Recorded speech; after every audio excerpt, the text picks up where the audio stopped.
Плейлист «Зона отчуждения» пополняется новыми видео, и похоже, что я становлюсь трэш-новостями по проблемам с вонючей Невой. Камера пишет: окей, давайте начнем. Свет.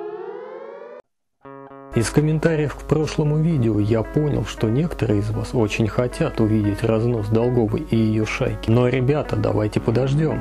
Видимо, ей маякнули, что в данной ситуации как аукнется, так и откликнется. А мы же с вами не дураки с козырей ходить. Всему свое время. 12 июля в коттеджный поселок Семейный парк заселилась псевдоревизор с КПО Нева. Понятное дело, что нам никто не сообщил, и все это было сделано втихую. Если честно, то к этому мы уже привыкли. Напоминаю, что Эколайн – это открытая организация, и они настолько честны с жителями, что прислали своего подчиненного подышать выпуками с Невы целую неделю.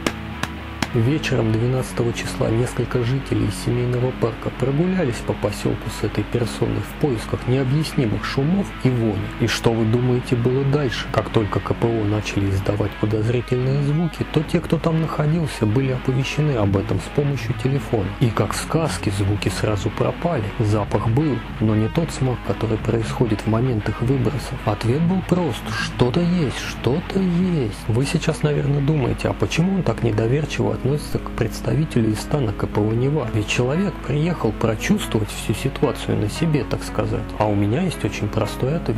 Помните нашу экскурсию на Неву? В самом ее начале есть такой неудачный момент, когда нас сходу попытались подставить. Мы даже не успели зайти внутрь, а про нас уже слепили фейк.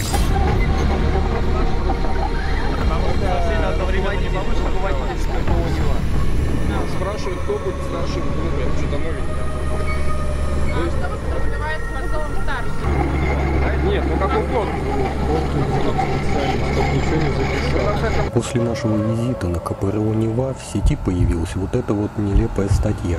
Зачитывать я ее не буду, так как это не столь важно. Как мы видим, ее написал Слава Указаев, который по факту Кирилл Зорников, чья страница ВКонтакте была взломана. И к поселкам он не имеет никакого отношения. Теперь вы понимаете, почему я попросил вас обратить внимание на людей в кадре справа. Камеру не обманешь.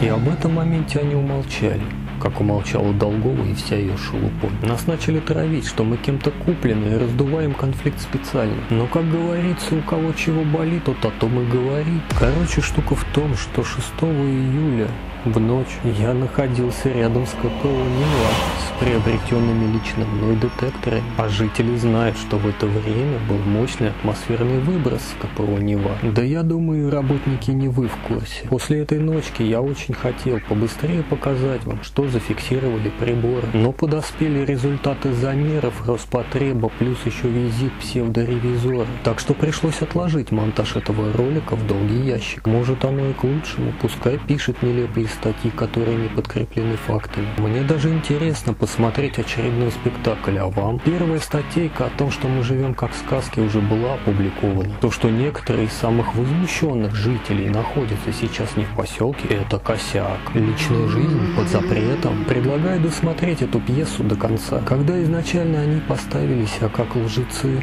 тогда о чем может быть разговор? Вызов принят. Давайте померяемся фактами.